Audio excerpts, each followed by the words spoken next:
Welcome back, everyone, to the Deep Dive. Great to be continuing the journey with you all. This is, believe it or not, our 73rd Deep Dive together. We're pushing onwards, up into paradise. That's right. We've reached the second heaven, Mercury. It's where Dante places souls who, well, they mix their earthly ambitions with a desire for good. Yeah, a really interesting mix. It makes you think about motivation, doesn't it? What drives us? Definitely. And today we're diving into the sixth canto of Paradise. Our mission, really, is to see what we can pull from this specific part of the journey. Find something useful for our own lives, our own journey. Exactly. Because this canto, while heavenly, feels surprisingly grounded in some way. Okay, so let's get into it. The main speaker here, the voice guiding us, is Emperor Justinian. Correct. And he immediately launches into this grand narrative. But it's not about a person initially. It's about a symbol. The imperial eagle. Precisely, the symbol of the Roman Empire. Justinian traces its history, seeing it as a manifestation of divine providence working through worldly events. So God's plan unfolding through the Roman Empire, symbolized by the eagle. That's the idea he presents. It's quite a statement, seeing this earthly political symbol as reflecting something much higher. And focusing so much on, well, history and politics is pretty unique for Paradise, isn't it? It really is. But Justinian doesn't just stay in the past. He brings it right into Dante's present, or rather, his own time's controversies. Ah, right. The factions. He really goes after them. Well, absolutely. He delivers this incredibly strong critique of the Guelphs and the Ghibellines. Those political groups constantly fighting, often tied to the Pope or the Holy Roman Emperor? Exactly. And Justinian basically says they're both wrong, whether they're, exploiting the empire's symbol for their own ends or opposing it out of sheer partisanship. He sees their squabbling as damaging something bigger. Yes, damaging the common good. He argues this factionalism, putting your group first, actively undermines universal justice. That sounds familiar. Putting the team's win above the bigger picture.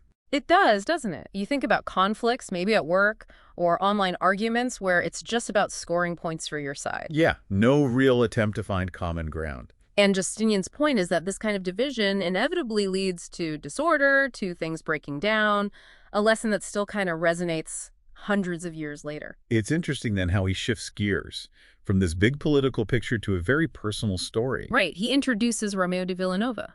Tell us about him. Who was he?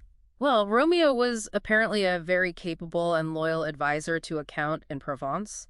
Did great work, very faithful. But things didn't end well for him. Not at all. He became the target of nasty rumors, slander. People turned against him, showed incredible ingratitude despite his service. So he was unjustly accused. Yes. Lost his position, lost everything, and actually died in poverty and exile. A really tragic end after faithful service. Okay, so why does Justinian tell this story here? What's the connection for us, for our journey? This is key. Romeo's story isn't just sad. Dante uses it as an example of, well, true nobility. Meaning nobility that isn't about birth or status or wealth. It's about your spirit, your integrity, your moral resilience, especially when facing awful circumstances. Like being betrayed or unappreciated. Exactly.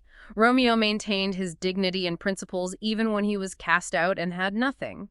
It echoes perhaps Dante's own feelings about his exile. It's about that inner strength. That hits home. Doing the right thing, putting yourself into something, and maybe getting criticism or just being ignored. How do you keep going? Romeo's story asks precisely that.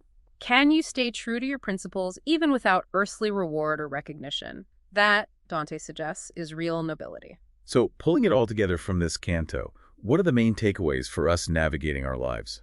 Well, from Justinian, there's this big call to think beyond just ourselves or our little group, to consider a wider, universal common good. Justice for all, perhaps. And from Romeo? From Romeo, it's the vital importance of inner integrity, real resilience. True nobility comes from being faithful to your values and serving well no matter how the world responds. So, status and wealth aren't the measure? Not according to this, no. And both threads warn against factionalism, right? Putting ideology or personal gain over the common good just leads to chaos. Those are definitely powerful ideas on power, service, integrity. Things we still grapple with. For sure. They really challenge our modern ideas about what success looks like, what virtue means when life gets complicated. So this dive into Canto 6 leaves us with quite a bit to think about. Justice, integrity, what true nobility looks like today. Yeah, and maybe the question to sit with is, how might recognizing these dangers of division and really valuing principled service over just personal gain, how might that change the way you approach challenges in your own journey? That's a great question to ponder. Thank you for joining us on this deep dive. We look forward to exploring further with you next time.